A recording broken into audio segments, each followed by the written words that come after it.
किनारे, रोज का है किस्सा दरिया के किनारे, एक रोज का है किस्सा दरिया के किनारे। संतों का वहाँ जमघट, संतों का वहाँ जमघट, जहाँ तुलसी पधारे, संतों का वहाँ जमघट, जहाँ तुलसी पधारे। एक रोज का है किस्सा दरिया के किनारे, एक रोज का है किस्सा दरिया के किनारे। तुलसी जी आकर के बैठ गए, वहां संतों का मेला है और संतों ने कहा आज यहाँ राम आएंगे, संतों ने कहा आज यहाँ राम आएंगे, संतों ने कहा आज यहाँ राम आएंगे। घिस घिस के हम उनको चंदन लगाएंगे, घिस घिस के हम उनको चंदन लगाएंगे, घिस घिस के आज उनको चंदन लगाएंगे, चंदन लगाएंगे।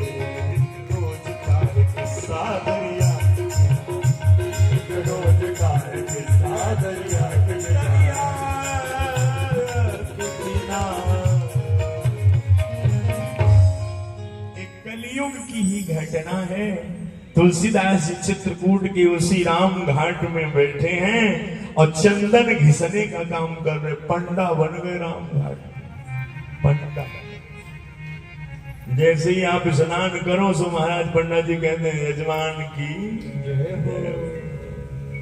हमें तो भाई यजमानों पे ही भरोसा है, अब आए हो तो कुछ ना कुछ तो देख जाओ।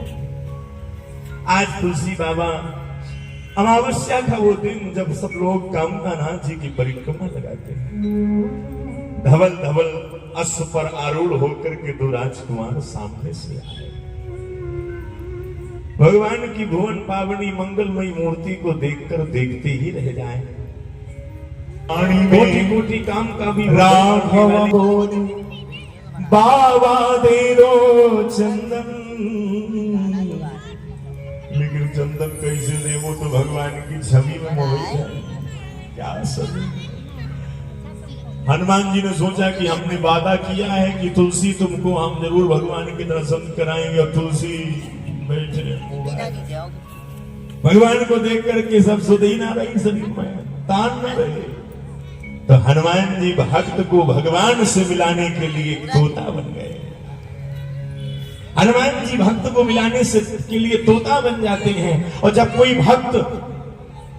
कोई भक्त मरने के लिए तैयार हो, उस अवस्था में भी भगवान के नाम को ही गाने लगते हैं। सीता माता जब सोचती है कि राम जी यहाँ लंका में कैसे आएंगे, तो उस समय भी हनुमान जी ने सीता माता को मरने से बचाया। रामचंद्र गुण बरने लागा, सुनते ही सीता कर दुख भागा। आप सुंदरकांड में सुनेंगे। और यहाँ पर भी भक्त कहीं चूक ना जाए, इसलिए तोता बन करके क्या कहते हैं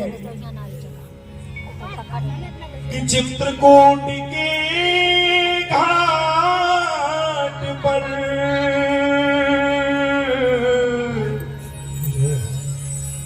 भाई संतन की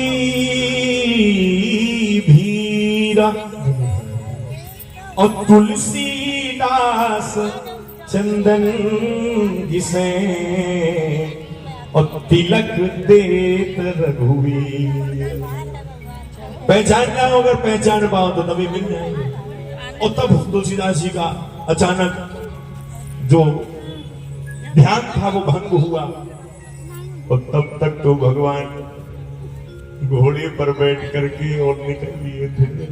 तो तुलसी जी एक ही बात कहते हैं, अरे जरा देर ठहरो राम, जरा देर ठहरो राम, अरे जरा देर ठहरो राम, और तमन्ना ये क्यों, क्योंकि अभी हमने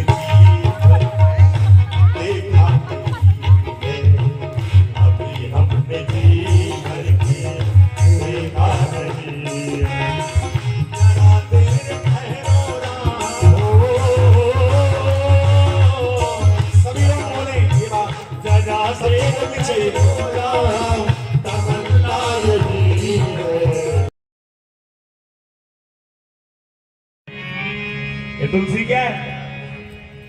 तुलसी तुलसी तुलसी तुलसी तुलसी तुलसी सब कहे तुलसी बन की घास, लेकिन जब कृपा भई रघुनाथ की तो बन गए तुलसीदास।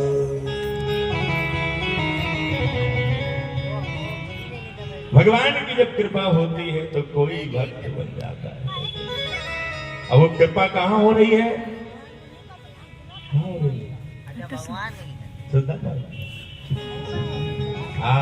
चित्रकूट, अरे चित्रकूट रघुनंदन छाये, चित्रकूट रघुनंदन छाये, चित्रकूट रघुनंदन छाये, चित्रकूट रघुनंदन छाये। यहाँ पर शब्द का ही खेल है और मैं समझता हूं साहित्य की सर्वोत्कृष्ट अगर कोई रचना है तो गोस्वामी तुलसीदास जी की रामचरितमानस। यहाँ पर शब्दों का जो अलंकरण है वो समझने में इसमें अवधि भी है और इसमें बुंदेलखंडी भी है।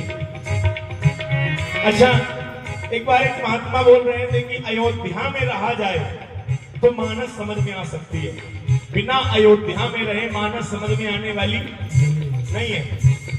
एक महात्मा कह रहे थे अगर भागवत समझ जी ने दी है और वेद व्यास जी भी रहने वाले कहाँ के हैं? बोले बुंदेलखंड के। भगवान व्यास जी की जन्मभूमि है कालपी, जालौन जिला, और राजापुर बांदा चित्रकूट, जहाँ के श्री तुलसीदास जी रामचरितमानस और भागवत जैसे दोनों ग्रंथ अगर संसार को दिए तो किसने दिए हैं? बुंदेलखंड ने। अभी तो बुंदेलखंडी कहते हैं। अरे ऐसी माटी ना भारत के खंड खंड मां। एक बार आप लोग भी कहेंगे बात, बड़ा सौभाग्यशाली होता है जो बुंदेलखंड में पैदा होते। अरे ऐसी माटी ना भारत के खंड खंड मां, हो जन्म दैयो, अरे जन्म दैयो विधाता बुंदेलखंड, हो जन्म दैयो विधाता बुंदेलखंड मां।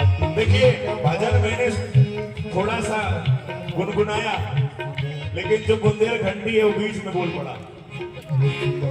ऋषिकांत मिश्रा ये बुंदेलखंडी आदमी है, भजन हमने उठाया बीच में लपक गया क्योंकि ये बुंदेलखंडी है। और अपने गांव की अपने क्षेत्र की बात करने लग जाओ तो भैया हम वहीं के, आप चाहे लंदन पहुंच जाओ और वहां क्षेत्र का मिल जाएगा तो भैया सुनिए दो लाइनें उनके मुख से। जन्म दैयो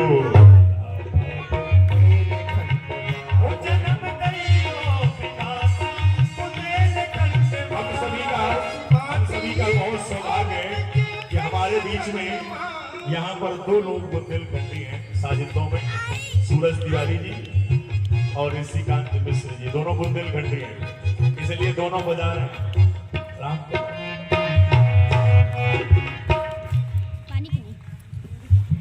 अच्छा, हाँ हाँ,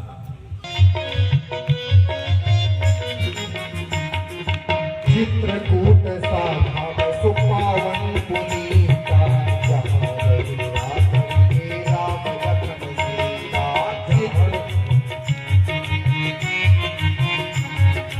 चित्रकूट साधा सुपावन पुनीता, जहाँ रघुआ करके राम लखन सीता, जहाँ रघुआ करके राम लखन सीता, देवलन जत रहे आवे। सुमंत जी महाराज लौट करके श्री अयोध्या आए।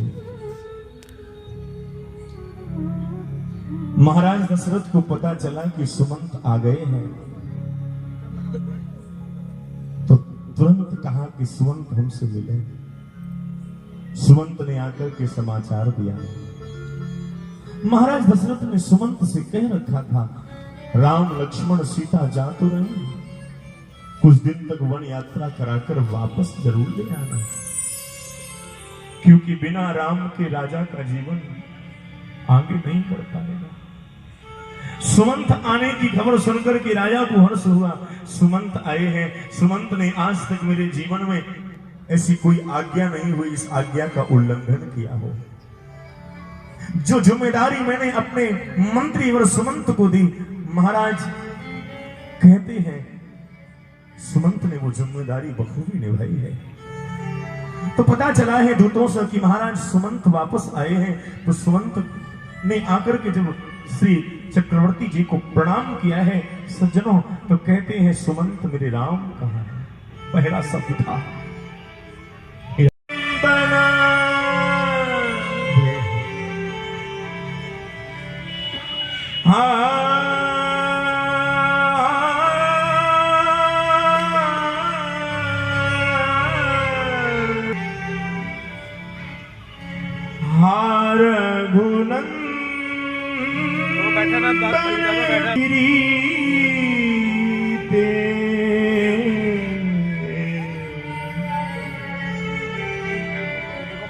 तुम बिन जियत बहुत दिन बीते, तुम बिन जियत बहुत दिन बीते। राम कुशल कहो सखा सनेही, मेरे राम कुशल से तो है, कहां है राम, उसके बिना जिया नहीं जाता। सुमंत मेरे राम को लाओ, एक बार राम का दर्शन तो कराओ।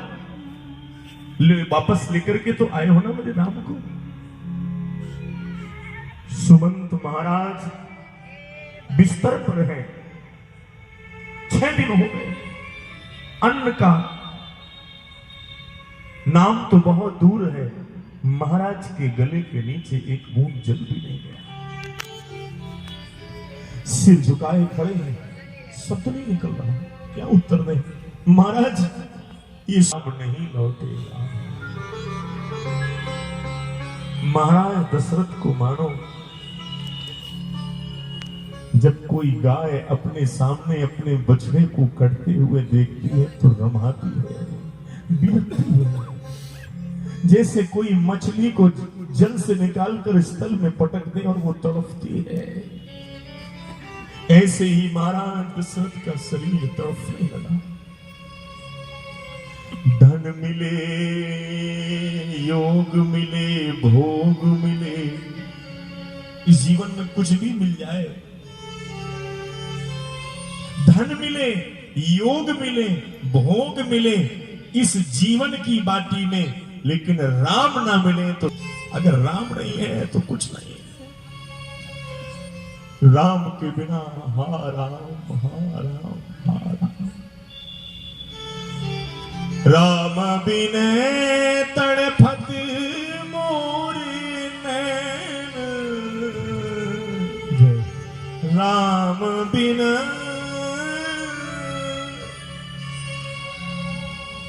तड़फत मोर नैन। आंखों को कौन दिलासा दे, ये आंखें मानती नहीं है बिना राम के दर्शन के। सुमंत भाई जुग सरिस नींद नहीं नैना, आवे मोही न चैन, राम बिन तड़पत मोरे नैन, राम बिन तड़पत मोरे नैन। बिलपत रावू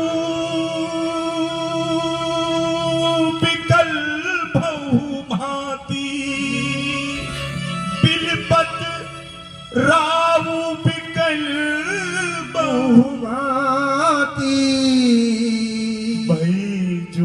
सरित सिरात न जाती, अपने पुत्र के बिना तड़पता है, पिता वात्सल्य की मूर्ति होता है सच्चों।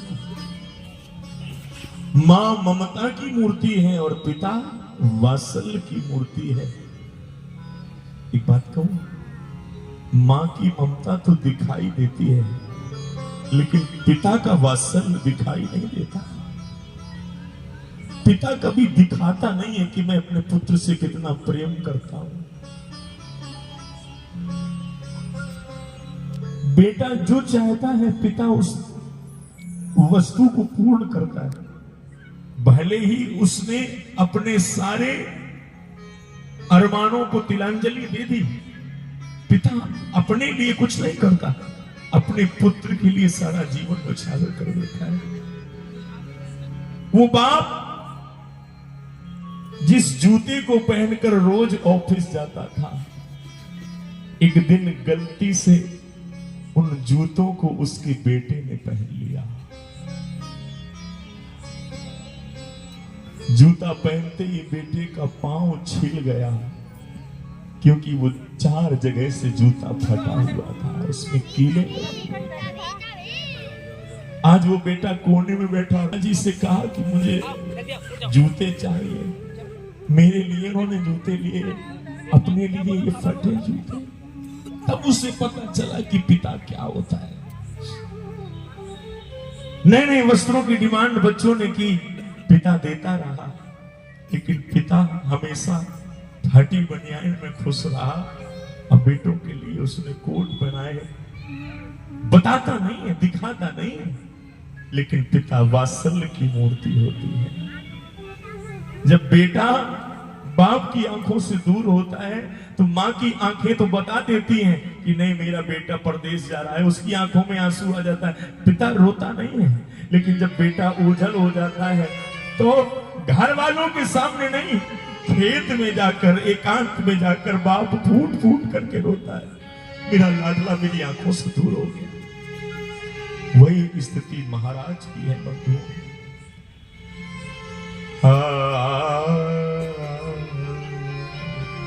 देखो भाई, ये रिश्तों की लीला है और रिश्तों की लीला में आंखों में आंसू आ ही जाते हैं।